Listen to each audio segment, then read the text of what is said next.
यदि तुम मुझे अपनी माता कहना चाहते हो तो ये लो कुल्हाड़ी, तोड़ दो अपना धनुष। क्या मेरे शिरच्छेद कर दो। निर्णय तुम्हारा है।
मैंने धनुष का त्याग कर दिया माता।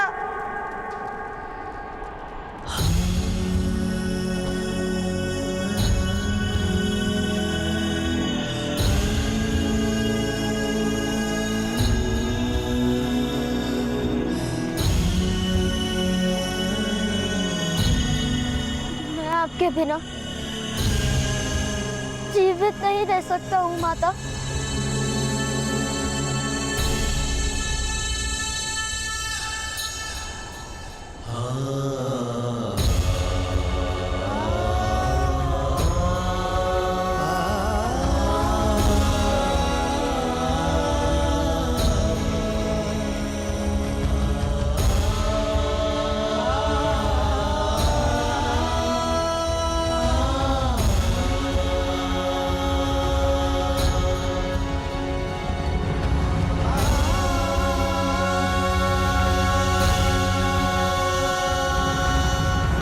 मुझे क्षमा कर दीजिए, क्षमा कर दीजिए माता।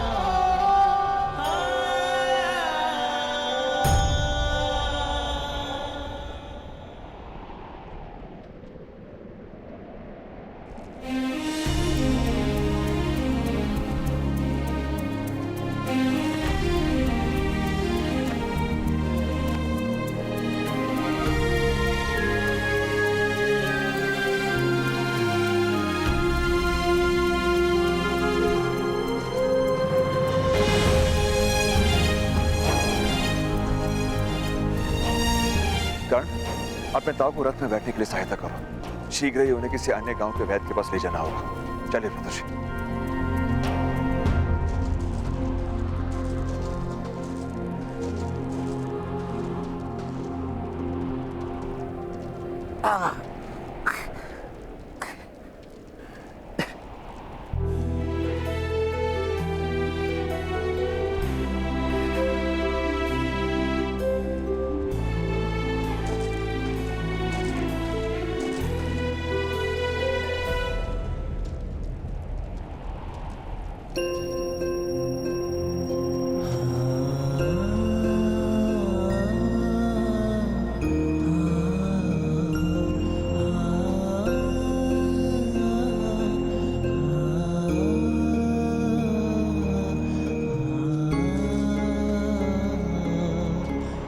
हम शीघ्र ही पास के गांव पहुंच जाएंगे।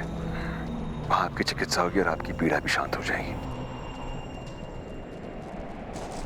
मेरी पीड़ा कभी शांत नहीं होगी अधिरथ। जब जब करण का मुख देखूंगा मुझे मेरे हाथ कटने की पीड़ा फिर से भोगनी होगी।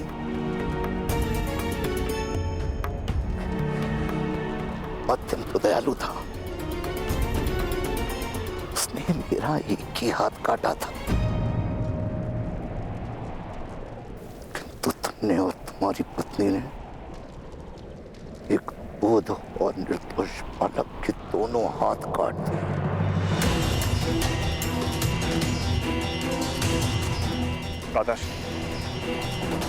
कर्ण एक सूत पुत्र है। धनुष सदा ही उसके लिए दुख का कारण बनेगा। उचित ही है जो उसने धनुष का त्याग कर दिया। मकड़ी हो तुम, जो सुरक्षा की लालसा में सदा अपने ही बनाए हुए कारागार में बंधी रहती है। सूतों का सारा समाज मकड़ी की भांति बंधन में बंधा रहेगा,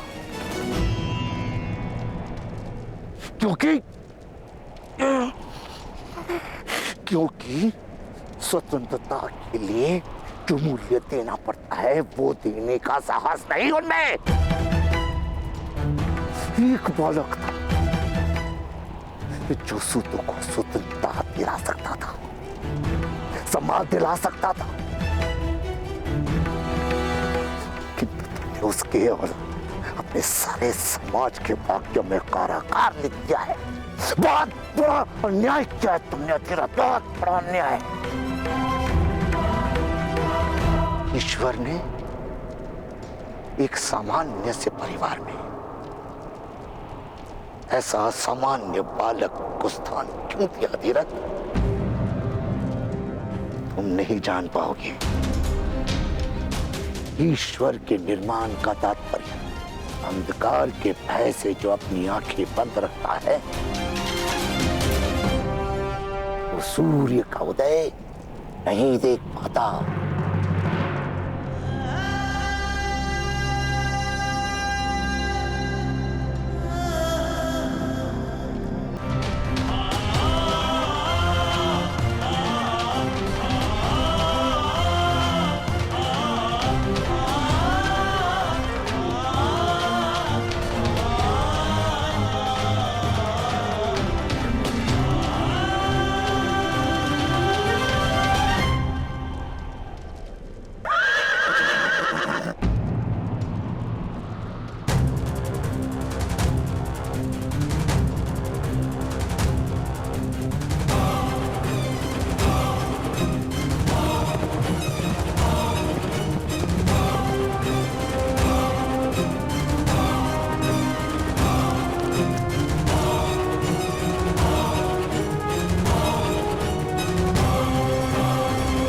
सूचना मिली है तुम प्रवास कर रहे हो अधिरथ।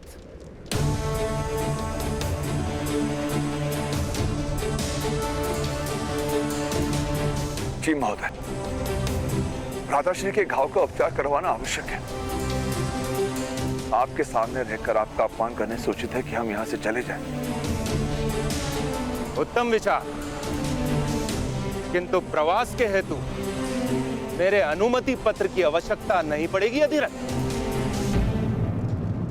मेरे अनुमति पत्र के बिना धरती के किसी भी कोने में तुम्हें आसरा नहीं मिल सकता अधिरथ।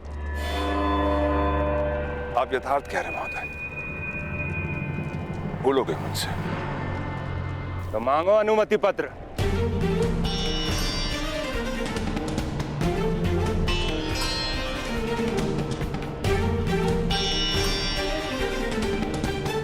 अध्यय महोदय, हमें इस गांव में रहने का कोई अधिकार नहीं है। मैं आपसे विनती करता हूं कि प्रवास हेतु आप मुझे अनुमति पत्र का दान कीजिए। अवश्य।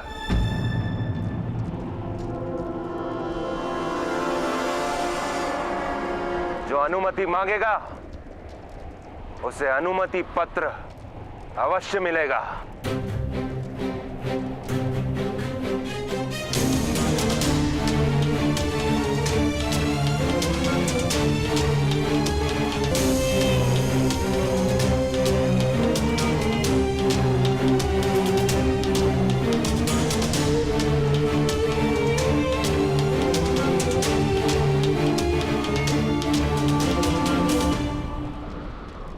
मुझे मेरे परिवार के साथ प्रवास करने की अनुमति का दान दीजिए महोदय। अवश्य।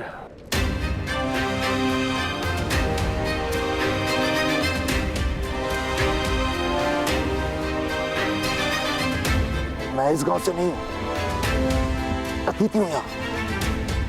मुझे अनुमति पत्र की आवश्यकता नहीं है। तुम्हें अनुमति पत्र नहीं, तुम्हें गांव त्याग करने का आदेश मिलेगा।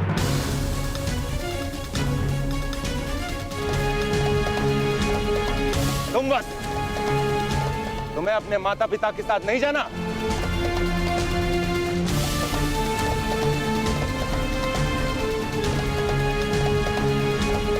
मुझे अनुमति का दान दीजिए। अवश्य। और तुम कर्ण, यदि अपना स्थान जान गए हो तो प्रार्थना करो।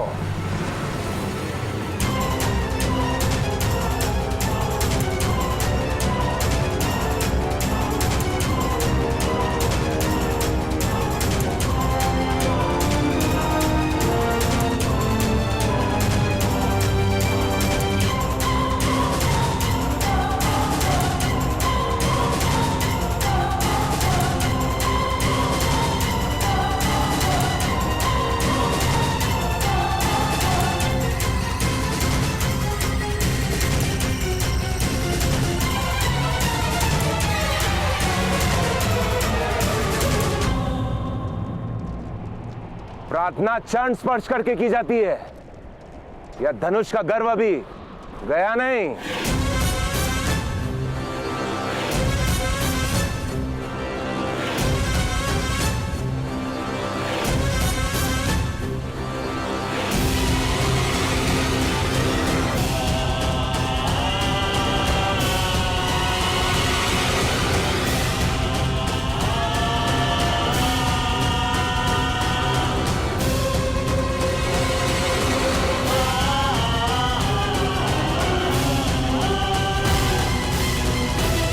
अपना स्थान जान गए हो तो प्रार्थना करो।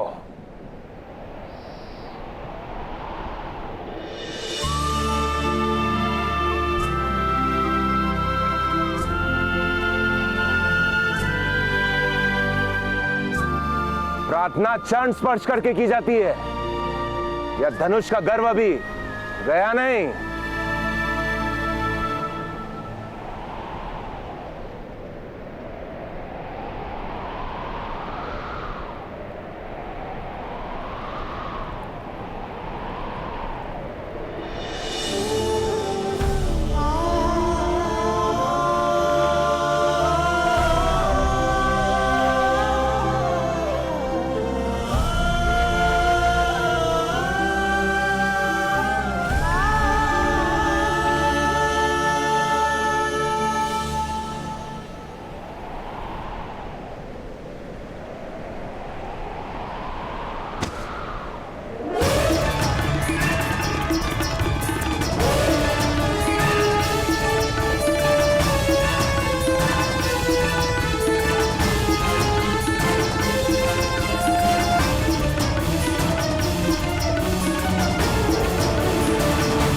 चरणों में तुम्हारा स्थान है, ये तुम जान गए हो ना कर्ण? अवश्य मध्यम महोदय, आप मुझसे आयु में बड़े हैं। मैं तो जब भी आपसे मिलूंगा आपके चरण स्पर्श कर लूंगा, चाहे आप घोड़े पर हो, सिंहासन पे, या फिर चिता पे, या फिर चिता पे।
राधा, रथ फंस गया है।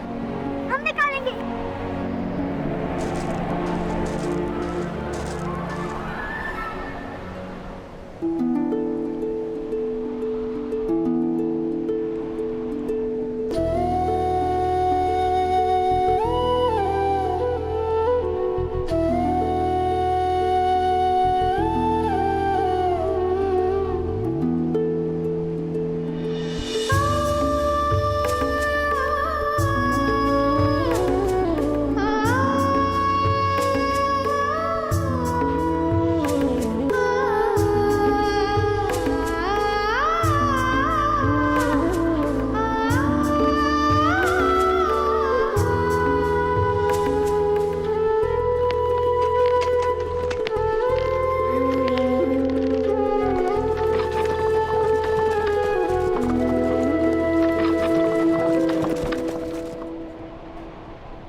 मैंने यथासंभव इनका उपचार कर दिया है। अब इन्हें विश्राम की आवश्यकता है। जी।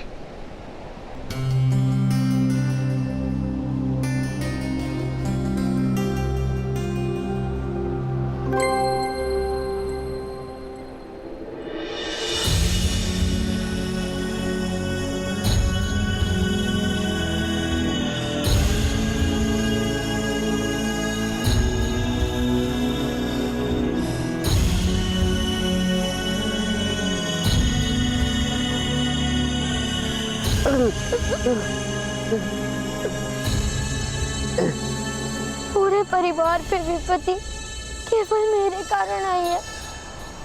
मुझे क्षमा कर दीजिए ताऊ।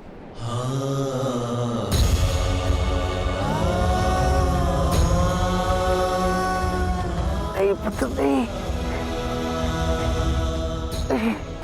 नहीं रोते। संपत्ति और विपत्ति तो संसार का क्रम है। शीघ्र ही एक नए नगर में हम नया आवास बसा लेंगे। सब ठीक हो जाएगा।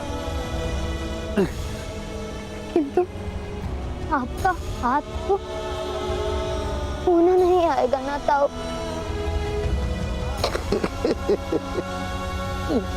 क्या बात?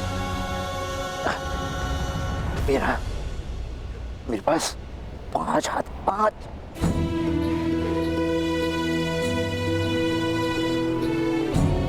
एक ये, 2 तुम्हारे,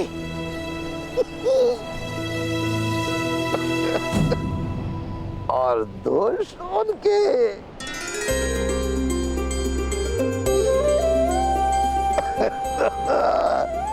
ये हुई ना बात। कभी 5 हाथ वाला व्यक्ति देखा है?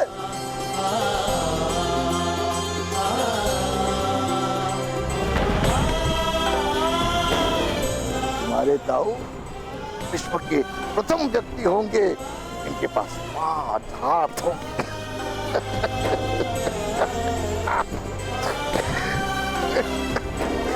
तो दुख किस बात है?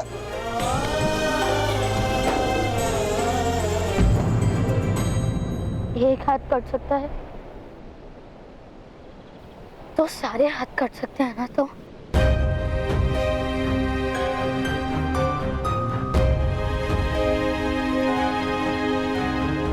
आज मेरे धनुष के कारण आपका हाथ कट गया।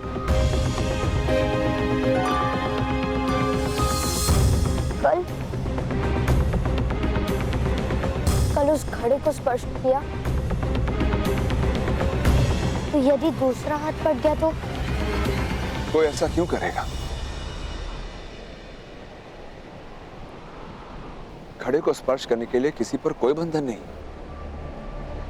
वो सूत हो या सूत से भी निम्न जात हो, घड़े पर सबका अधिकार। ये किसने निश्चित किया पिताश्री? समाज ने पुत्र। समाज? समाज कौन है पिताश्री? मध्यम महोदय?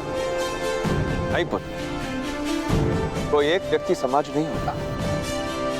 जिसमें सभी लोग एकत्र हो उसे समाज कहते हैं। क्या हम समाज का भाग नहीं पिताश्री?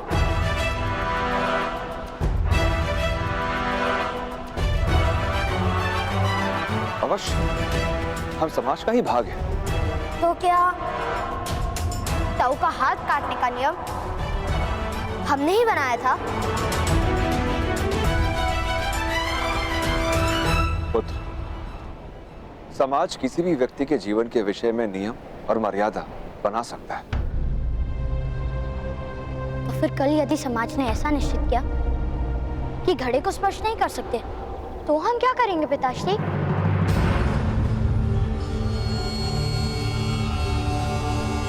नदी में किसी पशु की भांति मुंह डालकर पानी पिएंगे हम?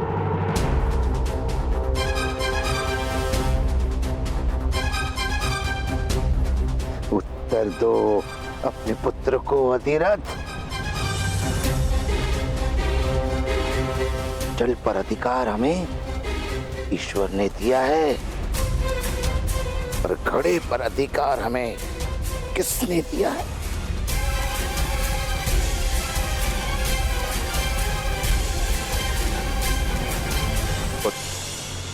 अपनी माता और शोण की सहायता करो।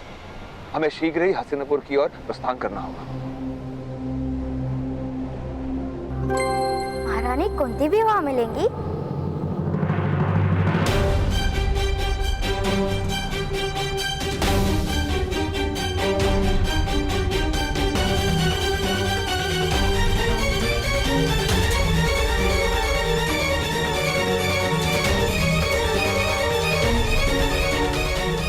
नहीं पुत्र, महारानी कुंती अब वनवास में, वो कभी हस्तिनापुर लौटकर नहीं आई। अधिरथ, तुम्हें तो ये पता ही होगा, मध्यम ने हमें भले ही अनुमति पत्र दे दिया, किंतु मार्ग के हर क्रम में ये संदेश अवश्य भिजवा दिया होगा कि हमें कोई भी अतिथि ना बनाए। राधाश्री, हम हस्तिनापुर जंगल के मार्ग से जाएंगे।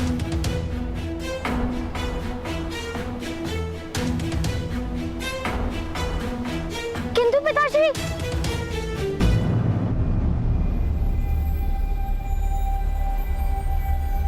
जंगल का मार्ग तो कठिन है।